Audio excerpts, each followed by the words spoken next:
ታድሶ ማለት ምንም ማለት ለኦርቶዶክስ ነኝ ብሎ ድርቅ የሚል ጴንጤ ማለት ነው ስናብራራው።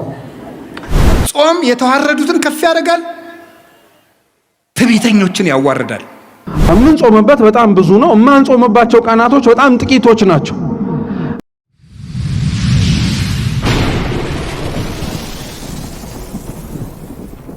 ኤልያስ 40 ቀን ተጓዘ። 40 ቀን ተጓዘና 40 ቀን ጾሞ ወደ ብሔረ ሕያዋን በእሳት ሰረገላ ዮርዳኖስን ተሻግሮ ተነጠቀ። ጾም ምን ያደርጋል ስትሉኝ ወደ ሰማይ ይነጥቃል። ጾም ምን ያደርጋል ስትሉኝ ሞትን ይቃወማል። ኤልያስ 40 ቀን ጾመና ከሞት ዓይን ተሰወረ። ከዓይነ ሞት ይሰውራችሁ ይላል የገጠር ሰው ሲመርቅ፣ ይሰውረን። እንግዲያማ ሞት እንዳያየን ከፈለጋችሁ ጾም። ከዓይነ ሞት ተሰወረበት፣ ወደ ሰማይ ተነጠቀ። ከፍ ያለ ልልና የሚሰጥ ጾም ነው። አሁን ይህንን ጾም ስንጾም እንደ ሙሴ ብርሃን ሳልብኝ፣ ቃል በቃል አነጋግረኝ፣ መልእክትህን በልቤ ጻፍልኝ፣ እንደ ኤልያስ ከሞት ሰውረኝ፣ ወደ ሰማይ ከፍ አድርገኝ ማለታችን ነው ስንጾም። ትልቅ በረከት እኮ ነው እግዚአብሔር እየሰጠን ያለ። ጾሞታል። ነቢዩ እዝራ እስራኤል በ580 ዓመት ዓለም ጌታ ከመወለዱ በፊት ባቢሎን ተማርከው ኑረው 70 ዓመት በምርኮ ከኖሩ በኋላ ሲመለሱ ናቡከደነጾር ያቃጠላቸውን መጻሕፍት ሁሉ በመጽሐፈ እዝራ ሱቱኤል ላይ እንደተጻፈው 40 ቀን ጾሞ ገጽ በገጽ 70 ዓመት ተቃጥለው የቆዩትን መጽሐፍት መንፈስ ቅዱስ በዓይነ መነጽር የመጻሕፍቶቹን ገጽ እየነገረው ሙሉ መጻሕፍትን ብሉይ ኪዳንን አጽፎታል። እንግዲያውማ የጠፋ ምስጢር የሚገልጥ ጾም ነው። ጾም ከመጻሕፍት ጋር ያገናኛል። ህሙግ መብል የሐምግ ልበ፣ የደፈረሰ ምግብ ልብ ያደፈርሳል ይላል እዚያ ትንቢተ ዳንኤል ላይ።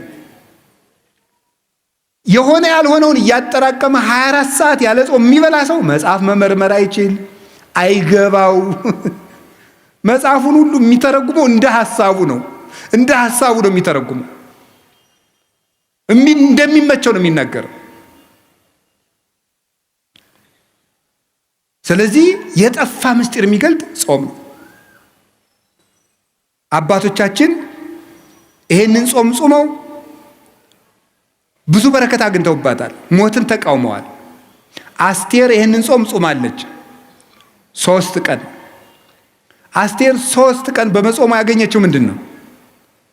በ127 ሀገሮች በሙሉ ተበትነው የነበሩ የሞት ደብዳቤ የተጻፈባቸውን ወገኖቿን ከሞት አድናለች።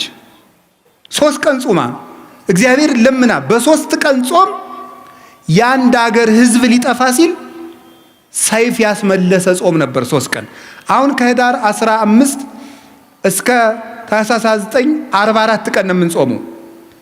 3ቱ ቀን ጾመ አስቴር ነው። 40ው የሙሴ ኤልያስ የነቢያት ነው። 3ቷ ቀን ምን ያደረገችበት ነው? በ3 ቀን ጾም የሀገር ሞት አስቀርታለች። እኛም ይህንን ጾም ስንጾም በሀገር የሚመጣ ሰይፍ ይመለሳል። ደም እናደርቃለን። ስንጾም በሚገባውን ታርቀን ይቅርታ ይዘን በተሰበረ ልብ ከጾም ሰይፍ ይመለሳል። የሀገር ሰላም ይመጣል። ወገን እንዳይጠፋ እናደርጋለን። ይሄ ነው። ይሄ ጾም ምን ያደርጋል? የአስቴር ጾም ምን አደረገ? በንጉሱ ፊት ግርማ ሞገስ ሰጣት። የአሕዛብ ሚስቶች ባሎቻቸው ሳይጠሯቸው ከመጡ ይገደላሉ። 3 ቀን ጾመችና እግዚአብሔር ሆይ ግርማ ሞገስ ስጠኝ አለችና ንጉሱ ሳይጠራት ከንጉሱ ቤት ሄደች። በደስታ አነጋገራት። በሚገላት ንጉስ ፊት በምትገደልበት ርዕሰ ጉዳይ ሽራ ሂዳ ግርማ ሞገስ ያገኘችበት የ3 ቀን ጾም ነው። ግርማ ሞገስ፣ መወደድ። ግርማ ማለት በመጽሐፍ ቋንቋ ብዙ ትርጉም፣ መፈራት፣ መወደድ፣ ባለሟልነት ተብሎ ይተረጉማል። መወደድ ራሱ እንዲያውን አንዳንድ ሰው አለ እኔ እንዲያው በየሄድኩበት ሰው አይወደኝም የሚል ሰው ጾም። እውነቴን ነው። አስቴርን እኮ አሕዛባዊ ንጉሥ ወዷታል። እንዲያው በየሄድኩበት አይወደኝም፣ መስሪያ ቤት ስሄድ አልወደድም፣ በየሄድኩበት በር ይዘጋብኛል። ጾም አዛኝን ከልቤ። ከጾማችሁ ሰው ይወዳችኋል። ከጾማችሁ መልአክ አለላችሁ። ያ መልአክ የንጉሱን ልብ ያራራዋል፣ ይንደዋል፣ እንደሞላው እንደ ኤርትራ ባህር ይከፍለዋል ልቡን። እናንተ በዚያ መሃል ሰንጥቃችሁ ትሻገራላችሁ።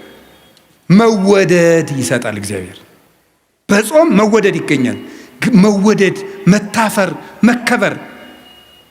ጭብጥ የማታክሉ ሰዎች ናችሁ እንደ ሺህ ትፈራላችሁ ስትጾሙ ነው።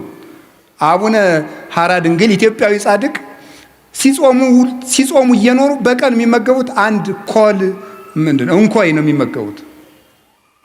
አንድ ወይሽ በእናንተ ቋንቋ አንድ አፕልም በሉ፣ ችግር የለም። አፕል እኮ እንደ አፕል አይጣፍጥም። ያ አንድ ፍሬ ነው የሚበሉት። በዘመኑ የነበረው ንጉሥ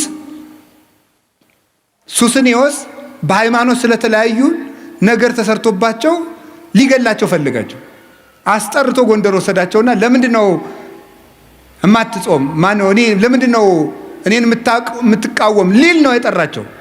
ሂደው ግን ከቤተ መንግስት ሲቆሙ ለምን ጠራይ ሲሉት እንዲሁ እንድትባርከኝና ሰላም ልል ነው ብሎ ነው የሰደዳቸው። ለምንድን ነው እንደዚህ ያደረገ ሲባል ግርማ ሞገስ፣ የተራቡለት ክርስቶስ፣ የተጠሙለት ክርስቶስ፣ እናት አባት የተውለት ክርስቶስ፣ ብቻቸውን የተሰቃዩለት ክርስቶስ፣ ከፍቶታት እኮያት ከአጣው ርኩሳት ከስጋ ጋር ከአጋንንት ጋር ከአራዊት ጋር ከብርድ ጋር ከፀሐይ ጋር ከብቸኝነት ጋር ከስደት ጋር የታገሱለት ክርስቶስ ግርማ ሞገስ ሰጣቸው።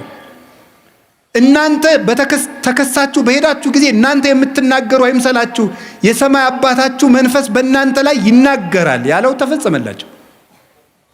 ወመምህር ዘይትቃወም ለነ የሚከራከርልን መምህራችን ክርስቶስ ነው የተባለው ለዚህ ነው። አንደበት ይሆንለት ዝግ የሆነው አንደበታችሁ በተከሰሳችሁበት እየሰረቃችሁ ተከሰሱ አላልኩም። በምትገደሉበት አፍ ስም ግርማ የሚሰጥ ጾም ነው። የሚንበለበል ሰይፍ የሚመልስ ምንድን ነው? ጾም ነው። እንደዚህ ብቻ አይደለም። የሁል ጊዜ ስቃይ አውሬ የሆነው ሃማ የተገደለው በአስቴር ጾም ነው። ይገርማል። ጾም ማለት ያለ ሰይፍ የሚዋጉበት ረቂቅ የብርሃን ሰይፍ ነው።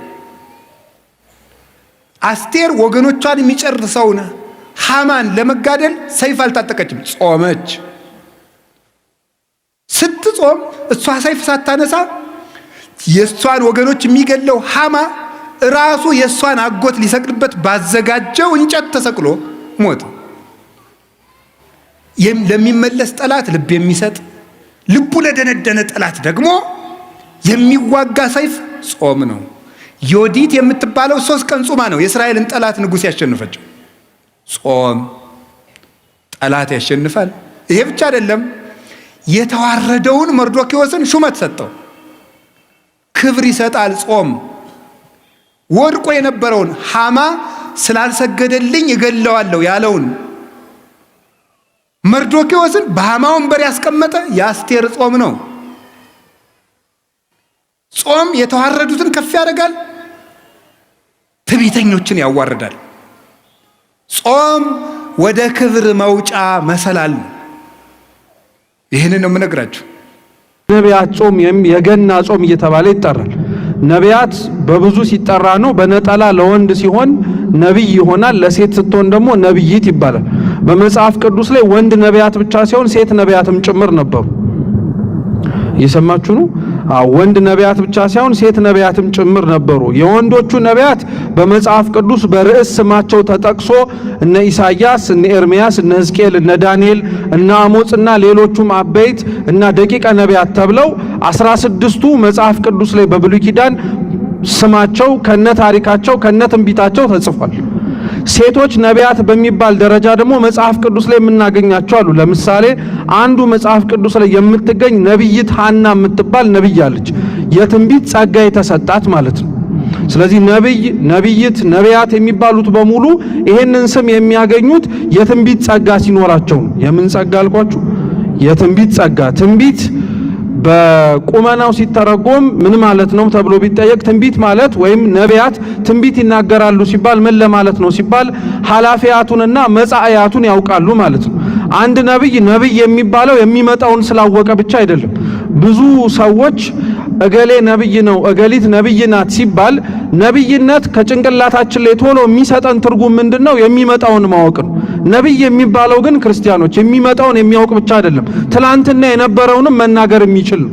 ለምሳሌ የአምስቱን የመጀመሪያዎቹን መጽሐፍት የጻፈውና እኛ ለትምህርታችን በነደ እሳት ሳትቃጠል ያችን ጸጳጦስ አይቷታል የምንለው ሊቀ ነቢያት ቅዱስ ሙሴ አምስቱን የመጀመሪያዎቹን የኦሪት መጽሐፍት የጻፈ ነብይ ነው። የመጀመሪያው የመጽሐፍ ቅዱስ መጽሐፍ ስትገልጡ የምታገኙት መጽሐፍ ኦሪት ዘፍጥረት ነው። ኦሪት ዘምን አልኳችሁ? ስለ ዘፍጥረት ነው የሚያወራው። ዓለማት ካለመኖር ወደ መኖር እንዴት እንደመጡ ከዛ በኋላም ደግሞ በስፋት ስለ አብርሃም ስለ ይስሐቅና ስለ ያዕቆብ ነው የሚናገረው። ታሪኩ አብዛኛውን የኦሪት ዘፍጥረት እሱ ስለሆነ በውስጥ ታዋቂነት ሌሎች አባቶችም ይነሳሉ፣ ግን ታሪካቸው ከአንድ ከሁለት በዛ ከተባለ ከአምስት ምዕራፍ አይዘልም።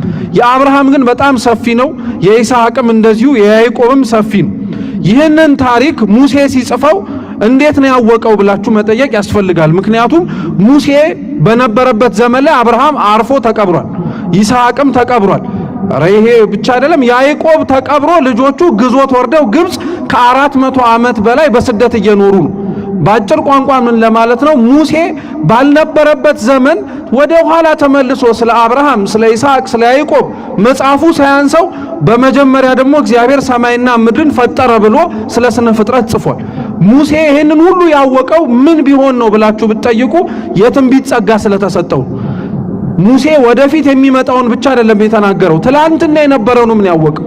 ስለዚህ አደራ ነብይነት የስም መጠሪያ ብቻ ሳይሆን ነብይ የሚባለው አንድ ሰው ወደፊት የሚመጣውን ብቻ ሲያውቅ ሳይሆን የትኛውንም ማወቅ ሲችል የኋላውን ያ የተፈጸመውን ብቻ ሳይሆን ትላንትና የነበረውንም ጭምር ማወቅና መረዳት አለበት። ይሄ ጾም የነቢያት ጾም ነው ሲባል ምን ለማለት ነው ታዲያ? ወደፊት አምላካችን መድኃኒታችን ኢየሱስ ክርስቶስ እንደሚመጣ ለነቢያት የተገለጠበት፣ ትላንትና ደግሞ እነሱ ባልነበሩበት ዘመን ወደ ኋላ ደግሞ እንዴት ብሎ እንደተገለጠ የምናስታውስበትና የምንማርበት የምንጾምበት ወቅት ላይ ነው። የነቢያት ጾም ነቢያት የሚባለው ትርጉም ይሄ ከሆነ ጾም የሚባለውን ትርጉም ደግሞ ባጭሩ ለመመልከት እንሞክር። ምክንያቱም ይሄ ራሱ በጣም መሰረታዊ ነገር ስለሆነ ነው። በቤተ ክርስቲያናችን እንደምታውቁት ከሚጾምባቸውና ከማይጾምባቸው ጊዜያት የትኛው የሚበልጥ ይመስላችኋል? እምንጾምበት በጣም ብዙ ነው። እማንጾምባቸው ቀናቶች በጣም ጥቂቶች ናቸው። እና ብዙ ሰው ከውጭ ሆኖ ሲመለከተንም ጭምር ሆነ ውስጥም ያለን አንዳንድ ሰዎች ጾሙ መብዛቱን በጣም ቅር የሚለን ልንኖር እንችላለን። ምክንያቱም አንዳንድ ሰው ጾምን የሚያየው ራስን የሚገዛበት መንገድ ሳይሆን ብሎ የሚያስበው ከሚወዳቸው ነገሮች ለተወሰነ ጊዜ የሚከለከልበት መስሎ ነው የሚሰማው። ለዛ ነው አይታችሁ ከሆነ ጾም ሲገባ ከምናሳየው ደስታ ይልቅ ጾሙ ሲወጣ የምናሳየው ደስታ ይበልጣል። ለምን እንደሆነ ታውቃላችሁ? በጾሙ እንደ ስርዓት አይነት ስሜት ስለሚሰማ ነው። ጾሙ ሲገባ ከምንደሰተው ይልቅ ሲወጣ በጣም የምንደሰተው በጾሙ ወቅታቶች ላይ ልናደርጋቸው እየፈለግን ያላደረግናቸው ነገሮች ወደን ፈቅደን የተውናቸው ሳይሆን ምን ስለሆኑ ብቻ ያቆምናቸው፣ ጾም ስለሆነ ብቻ ያቆምነው። ለዛ ነው ልክ ጾሙ ሲፈታ አብረን እንፈታና ትላንትና ተውናቸው የምንላቸው ብዙ ነገሮች ላይ ተመልሰን እንገባለን። ጾም አንደኛው ማወቅ ያለብን ነገር ፈተን የምንታሰርበት ታስረንም መልሰን የምንፈታበት አይደለም። ጾም አጠቃላይ የክርስቲያን ሕይወት ዋና አስኳል ነው። ለዛ ነው አባቶቻችን ሲያስተምሩም ሆነ ሲናገሩ ስለ ጾም አንድ ክርስቲያን ማወቅ ከሚጠበቅበት ነገሮች መካከል ዋነኛውና መሰረታዊ ነገር ምን መሰላችሁ? እዚህ ውስጥ ያለን ሰዎች በሙሉ በአይነ ሥጋ እርስ በርስ እንተያያለን። የምንተያየው ግን አይን ስላለን ሳይሆን ብርሃን ስላለን። ብርሃን ባይኖር ኖሮ አይናችንን 1000 ዓመት ብንገልጠው ልናይ አንችልም። ለዛ ነው ድቅድቅ ጨለማ ላይ አይናችሁን ገልጣችሁ ማየት የሚከብዳችሁ። አይናችሁ ሳይኖር ቀርቶ ሳይሆን ለአይናችሁ ለማየት ምን ስለማይኖር ነው? ብርሃን ስለሌለ። ጾም ለነፍሳችሁ ብርሃን ናት። አይናችሁ ያለ ብርሃን ምንም ነገር ማየት እንደማይችል ሁሉ ያለ ጾም ብርሃንነትም ማንም ሰው እግዚአብሔርን ማየት አይችልም። ማንም ሰው ከእግዚአብሔርም ጋር መገናኘት አይችልም። ምክንያቱም ጾም የመጀመሪያዋ ሕግ ስለሆነች ነው። የመጀመሪያዋ እግዚአብሔር አምላክ የሰጣት ሕግ ክርስቲያኖች ጾም ናት። ጸሎት ራሱ አይደለም፣ ጾም ነው የመጀመሪያው ሕግ። ሰውን ፈጥሮ በገነት እንዲኖር ሲያደርገው እግዚአብሔር መጀመሪያ ያዘዘው ነገር ቢኖር ጾምን ነው። መከልከልን ያስለመደው። በመከልከል ውስጥ ይሄንን ነገር አታርግ በማለት ውስጥ ግን ጥላቻውንና የሆነውን የሚፈልገውን ነገር አለመንካቱን ለዛ ሰው በጣም እየሰማው እየተቆረቆረው እንዲኖር ለማድረግ ሳይሆን ጾምን ያዘዘው ለሰው ልጅ ራሱን መግዛት እንዲችል። እስኪ ራስን መግዛት በሉ። አው ቅዱስ ጳውሎስ የገላትያ መልእክቱ ምዕራፍ 5 ቁጥር 22 ላይ የመንፈስ ፍሬዎች ብሎ ከሚዘረዝራቸው ነገሮች መካከል አንዱ ራስን መግዛት ነው። እስኪ ራስን መግዛት በሉ ድጋሚ። በጣም ከባዱ ነገር በክርስቲያናዊ ሕይወት ውስጥ ምን ይመስላችኋል ክርስቲያኖች? የሰይጣን ፈተና እኮ አይደለም፣ ራስን መግዛት። ሰው ሰይጣን በጣም የሚከብደው ራሱን መግዛት ስለሚከብደው፣ በማይሳቅበት ስለሚስቅ፣ በማይታይበት ስለሚያይ፣ በማይደመጥበት ስለሚያዳምጥ፣ በማይነካበት ስለሚነካ፣ በማይሄድበት ስለሚሄድ ራሱን ማሸነፍ ስላቃተው ሰይጣን ቢያሸንፈው ታዲያ ምን ይደንቃል? ራሳቸውን ማሸነፍ የቻሉ ሰዎች ግን ሰይጣን ምናቸውም አይደለም። አሁን ለሰይጣንም ሆነ ለሞት ለተለያዩ ነገሮች ያለን ፍራቻ ከምን የመነጨ ነው ብትሉ፣ አንደኛው ከኃጢአት ነው። ሞትን የምንፈራው ኃጢአተኞች ስለሆንን ነው። ሞትን የምንፈራው ብቻ ሳይሆን ራሳችንን እንደፈለግነው እያዘዝነው፣ ለምሳሌ እየራበን አይ ቢርበኝም እጾማለሁ እያልን ሳንቀጥል አይ ከራበኝ አይቀር ብበላ ብለን የምንሸነፈው፣ ትላንትና የጾምኩት ይበቃል ዛሬ ለምን እጾማለሁ የትላንትናውን እያሰበ እግዚአብሔር ይምረኛል እያልን የምንዘናጋው ኃጢአት ስለሚሰለጥንብን። ከኃጢአት ውጪ ሰውን በጣም እንዲከብደውና በዚህ ክርስቲያናዊ ሕይወቱ ላይ በጣም ዳገት እንዲሆንበት የሚያደርገው ደግሞ ራስን መግዛት አለመቻሉ እና ጾም ትልቁ ሀብቷ ራስን ሰው እንዲገዛ ማድረግ ትችላለች። እየፈለጋችሁ አትበሉ፣ መጠጣት እየፈለጋችሁ አትጠጡ፣ ማየት እየፈለጋችሁ ጾም ነውና አታዩ። ሳትወዱ በግዳችሁ ራሳችሁን ምን ማድረግ እያለማመዳችሁት ነው? መግዛት እየተለማመደ ነው ማለት ነው ሰውነት። በዚህ ውስጥ ነው ሀብቱን ሰው ያገኘ ሲሄድ፣ ጸጋው እየበዛለት ሲሄድ ጾሙ ቢፈታም እንደ ጿሚ ሆኖ መኖር ይችላል። ለዛ ነው ጾምን ክርስቲያኖች ማወቅ ያለብን ነገር ቢኖር ጾም ሲከፈል ራሱ ሁሌ የሚጾም ጾምና በጊዜ የሚጾም ጾም አለ። በጊዜ የምንጾማቸው አጽዋማት በዚህ ቀን ገብቶ በዚህ ቀን ይወጣል የሚባሉት አጽዋማት ናቸው። እየሰማችሁን? በዚህ ቀን ገብቶ በዚህ ቀን ይወጣል የሚባሉ አጽዋማት አሉ። ለምሳሌ አሁን የምንጾመው የነቢያት ጾም የገባው መቼ ነው? ትናንትና ህዳር 15 አይደል? የሚወጣውስ መቼ ነው? የጌታችን የልደት በዓሉ ላይ ነው። በቃ ይሄ ይታወቃል።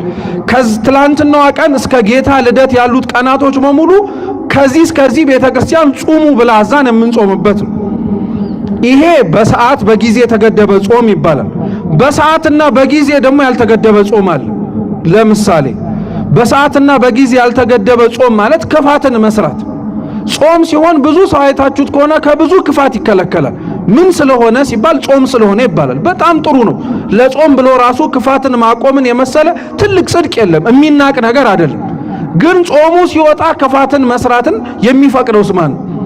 ብዙ ሰው ለኃጢአት ቀጠሮ እንደሚይዝ ታውቃላችሁ። ጾሙ ሲገባ ሲወጣ በላለው እንደሚለው ምግብ ቆይ ጾሙ ሲፈታ እንገናኛለን የሚል ሰው ብዙ ሰው እኮ አለ። መጣላት እያማረው፣ መስረቅ እያማረው፣ የሆነ ክፉ ነገር ማድረግ እያማረው ግን ጾም ሆነበት እና በቃ ጾሙ ሲፈታ እንገናኛለን ወዮልህ ይላል። ጾሙ እንዲፈታ የሚናፍቀው ከጌታ ጋር አብሮ ለማመስገን ጾሙን በረከቱን ካገኙት ሰዎች ጋር በረከት ለመካፈል አይደለም። ጾሙን ለመፍታት በጣም የሚቸኩለው ቀጠሮ የያዘለትን ሰው ለማግኘት ነው። እየሰማችሁ ነው? ለዛ ነው ብዙዎቻችን የራሳችንን ጾም መገምገም እንችላለን። በጣም ናፍቃችሁ የምትጾሙትን ጾም ቶሎ እንዲፈታ የምትፈልጉት ለምንድን ነው? ብዙ ያቆምናቸውን ኃጢአቶች ለመቀጠል። ተውት ይቅርና በጾም ሰው በጣም ኃጢአት ሲበዛበት ንስሐ ይገባል አይደል? እየሰማችሁ ነው? ትምህርቱ የንስሐ አይደለም እንጂ በጣም ብንማረው ራሱ ጥሩ ነው። ትምህርቱ የንስሐ አይደለም ግን ማወቅ ስላለብን። ንስሐ ሰው የሚገባው ለምን ይመስላችኋል? እየሰማችሁ ነው? ንስሐ ሰው የሚገባው ለምን ይመስላችኋል? እስኪ መልሱ። ኃጢአት ስለሰራ ነው አይደል? ሰው ንስሐ የሚገባው ኃጢአት ስለሰራ ነው እንጂ ሰው ንስሐ የሚገባው ከኃጢአት ረፍት ለመውሰድ ነው። እየሰማችሁ ነው? ሰው በጣም ሲደክመው በጣም ሩቅ መንገድ ሄዶ በጣም ሰውነቱ ሲዝል ወንበር ሲያገኝ ምን ያደርጋል? ያርፋል። መንገዱን ካልጨረሰ ተነስቶ ምን ያደርጋል? አብዛኛው ሰው ንስሐን የሚጠቀመው ለኃጢአት ረፍት ማግኛ ነው። በጣም ኃጢአት ሲጫነው እንደው አበዛውት እኮ እኔም እንኮ እስኪ ትንሽ እንኳን ንስሐ ገብቼ ረፍት ልውሰድ ይላል። እረፍት ወስዶ ሲጨርስ ንስሐውና ቀኖናው ሲያበቃ መልሶ ወደ ነበረበት ኃጢአት ይገባል። እንዲህ ከመመላለስ እግዚአብሔር ይሰውረን። እውነተኛ ንስሐ ስለሚያስፈልገን እውነተኛ ንስሐ ምንነቱም ስላልገባን የራሳችንንም ጾም ብንመዝነው እውነተኛ ጾም ይሁን አይሁን ማወቅ የምንችለው በምን መሰላችሁ? በጊዜ ያልተገደበ ጾሞችን ራሱ በራሳችን ሕይወት ማየት ስለምንችልና ስለማንችልም በመፈተሽ ነው። ብዙዎቻችን የምንጾመው ጾም የጊዜ ጾም ነው። የምንመገበውን ምግብ በተከለከልንበት ሰዓት ሲፈታ አካክሰን ነው የምንበለው። 9 ሰዓት ሲሆን እኮ ሁሉም ነገር እንዳይቀርብን ነው። አመጋገባችንን ተመልከቱ። ለምሳሌ ጠዋት ሻይ ትጠጣላችሁ ልበላችሁ፣ ምሳ ሰዓት ላይ እንጀራ ትበላላችሁ። መቼም ቅዳሴው የሚያልቀው 9 ሰዓት ነው። 9 ሰዓት ልክ ሲወጣ አንዳንድ ሰው ምሳው እንዳይቀርበት እንጀራ ያዛል፣ የቁርሱ ዳቦ እንዳይቀርበት ዳቦ ይጨምራል፣ ደግሞ ሻዩም እንዳይበርድበት ሻዩንም ያዛል። ስለዚህ በአንድ ቋንቋ ቁርሱንም ምሳውንም አብሮ አጠቃሎ የሰውዬ ጨምቆ በልቶታል ማለት ነው። ለእግዚአብሔር ብሎ የተወው ምን ነገር አለ በዚህ ውስጥ? ስንጾም ክርስቲያኖች ለእግዚአብሔር ብለን ልንተወው የሚያስፈልገን ነገር አለ። በትንሹ ምግብ ነው። ከፍ ሲል ግን ልንሰራው የምንፈልገውን ኃጢአት ራሱ ማቆም አለብን። ለዛ ነው ብዙዎቻችን የራሳችንን ጾም ስንመዝነው በጊዜ ተገድቦ በጊዜ የሚያልቅ ይሆንብንና ጾሙ ከዓመት ዓመት ሲመጣ ልምድ ሆኖብን ከመጾም ባለፈ በዛ ጾም ውስጥ የተጠቀምነውን ጥቅም አናውቀው። አሁንም ጾሙ ይገባል፣ አሁንም ይወጣል። ቀጣይ ዓመትም እድሜ ሰጥቶን ካለን አሁንም ይገባል፣ አብረን ጾሙን እንቀበላለን፣ ሲወጣም አብሮ ይወጣብናል። በእያንዳንዱ በምታሳልፏቸው በጾም ቀናቶች ውስጥ ክርስቲያኖች ለእግዚአብሔር ብላችሁ ልተውለት የሚያስፈልጉት ኃጢአት አለ። በቃ ወደድንም ጠላንም ይሄ ነው። መንግስተ ሰማያት እንደዚሁ በቀላሉ የምንገባበት ቦታ አይደለም። ብንችል መጋደል ያስፈልገናል። መጋደል ተጋድሎ ህይወት ባይኖረን እንኳን በጥቂቱ ለእግዚአብሔር በጽድቅ መታመን መቻል አለብን። የተውነውን ቁርስ የተውነውን ምሳ ለነዳያን በመስጠት ሂደት ውስጥ ከመጾም ባለፈ ምጽዋት በመስጠትም ገንዘብ አድርገን በረከት መያዝ አለብን። ይሄንን ነው ክርስቲያኖች ጾምን ጾም የሚያስብለው።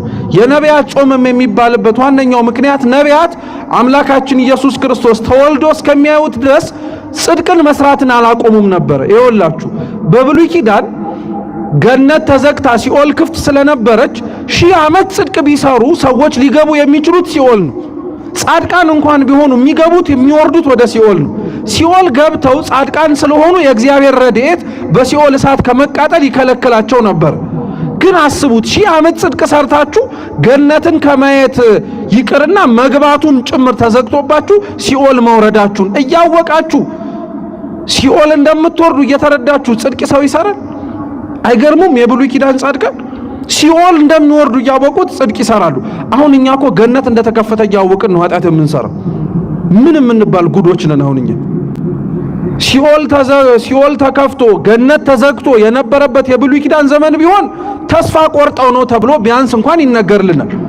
አሁን በተከፈተ ገነት በተነጠፈ መንግስተ ሰማያት ሰው እንዲገባ ተዘርግቶለት እንዴት ነው ያልተፈጠረለትን ሲኦል እንደዚህ የሚናፍቀው?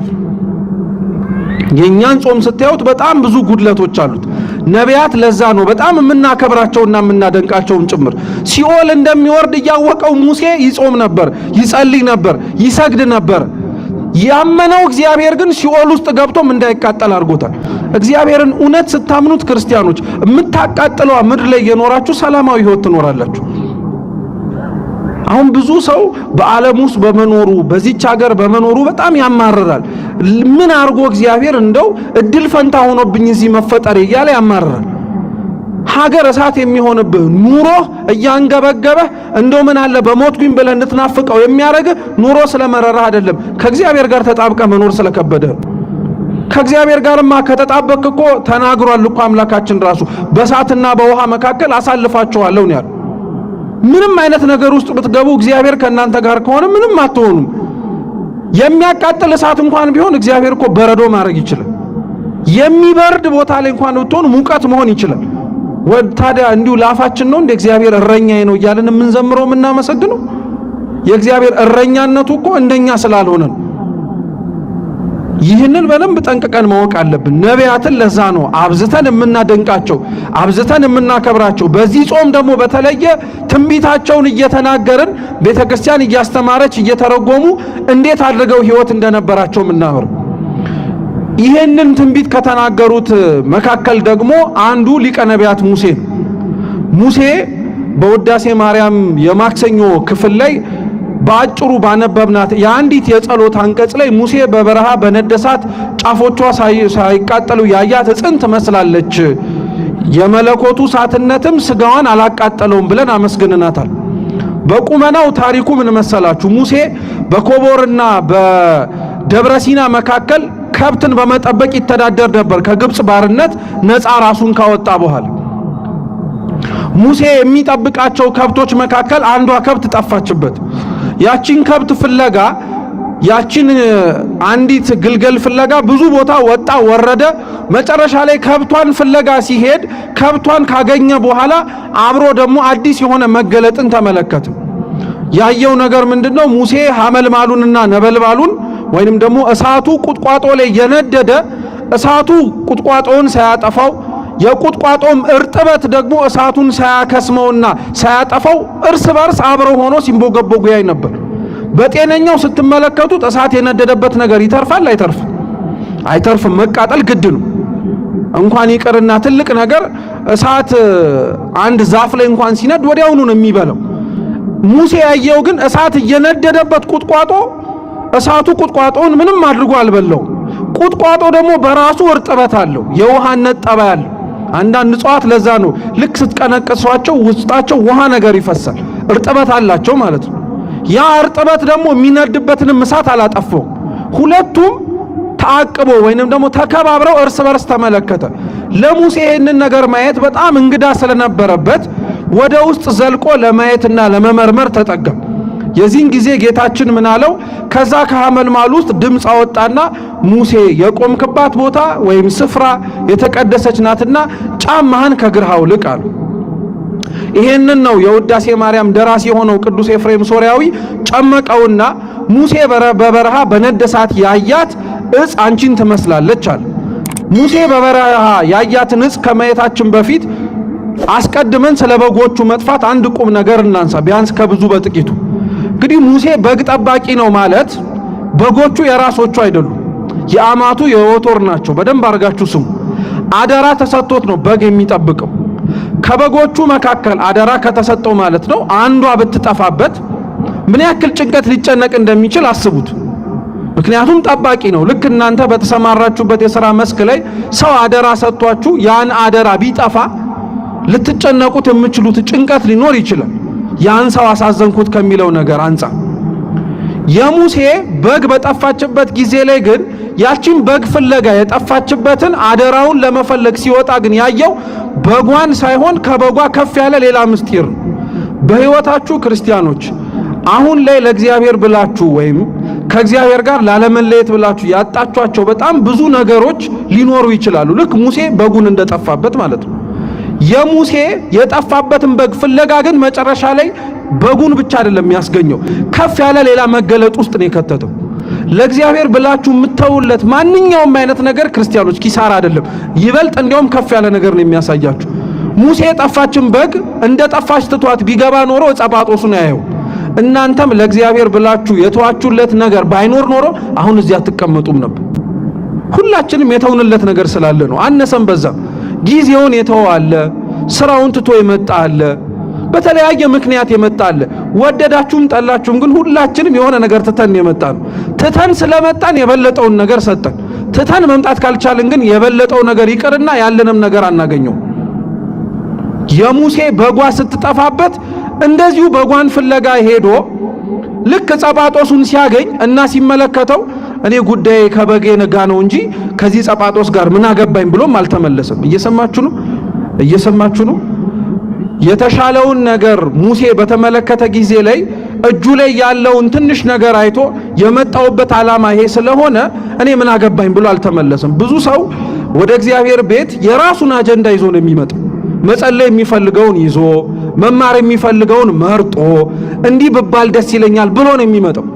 እግዚአብሔር ያን ሰው የያዘውን ይዞ ሲመጣ እሱ ደግሞ ሊሰጠው የሚችለው ትልቅ ነገር አለ። የሁላችሁ ክርስቲያኖች ቤተ ክርስቲያን ስትመጡ ሁላችንም ራሳችንን ባዶ አድርገን ነው መምጣት ያለብን፣ በጎቻችንን ጥለን ማለት ነው። ባዶ እጅ ሆኖ የሚመጣን ሰው እግዚአብሔር አምላክ ትልቅ ነገር አሸክሞ መስጠት ይችላል። ከኦርቶዶክስ ቤተ ክርስቲያን ጾም ሰልችቷቸው፣ ጸሎት ሰልችቷቸው ቅዳሴው፣ ማህሌቱ፣ ሰዓታቱ በዛ ብለው እንዲልበሽ እንዲያትልበስ እንደዚህ ብላ እንዲያትብላ መባል ታክቷቸው ለምን ዘና ብዬ አልኖርም ብለው የወጡ ሰዎች አሉ የሉ? አሉ። በጾም ይወጡ አሉ። በጾም ምክንያት አንድ ሰሞን ተሐድሶ የሚባሉ ሰዎች ተሰሙ ነበር አይደል? ተቋም የነበረ ተሐድሶ ማለት ምንም ማለት ኦርቶዶክስ ነኝ ብሎ ድርቅ የሚል ጴንጤ ማለት ነው ስናብራራው። እና እነዚህ ሰዎች መግለጫ ሲያወጡ አንዱ ቤተክርስቲያኗን የተቹት ጾም በስቷል፣ ጾም በስቷል፣ መቀነስ አለበት፣ ጾም በስቷል፣ የሐዋርያት ጾም መጾም ያለበት 12 ቀን ነው። ስንት ቀን? ለምን ተራቀው ሞተዋል አይደለ? በጣም ጥሩ። ሐዋርያት 12 ስለሆኑ ስንት ቀን ይጾማሉ? የነነዌ ጾም ስንት ቀን ነው የሚጾመው? የነነዌ ህዝብ ስንት ነው? በጣም ያስቃል። እና ጾም ታክቶት የሚወጣ ሰው አለ፣ ውስጥም ሆኖ የሚያጉረመርም አለ። የጾም ነገር በዛም እንደምታውቁት በእኛ ቤተክርስቲያን ከዓመቱ ከግማሽ በላይ እንጾማለን። ወደ 8 ወር እንጾማለን።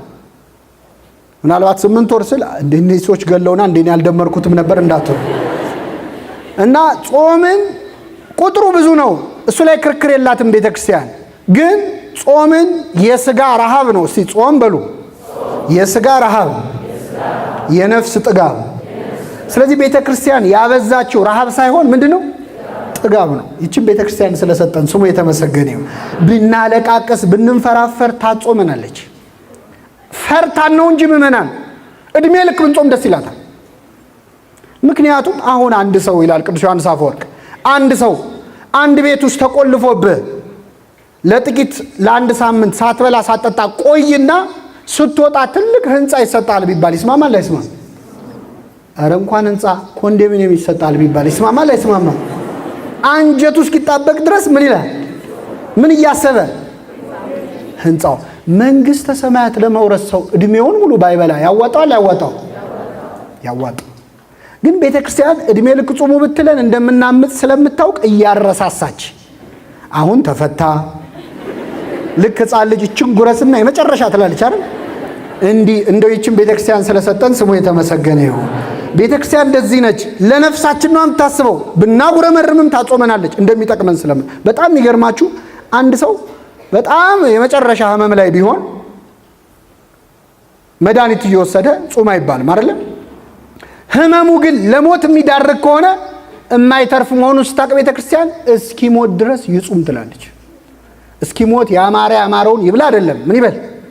ይጹም። ትንሽ ስንቅ ቢያቆይ ለራሱ ማለት ነው። መንፈሳዊ ለስጋውያን ግን ሐዘን ለአብዳን ወትፍሲት ለጠቢባ ይላል ቅዱስ ያሬድ። ለሰነፎች ሐዘን ነው ጾም። የእግዚአብሔር ቤተሰቦች በወንጌል መራይከነ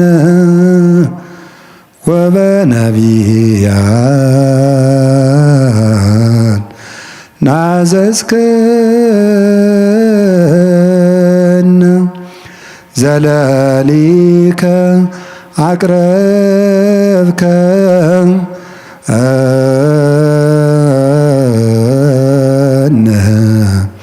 ስብሐት ለከ ወስብሐት ለእግዚአብሔር። ይቆየን።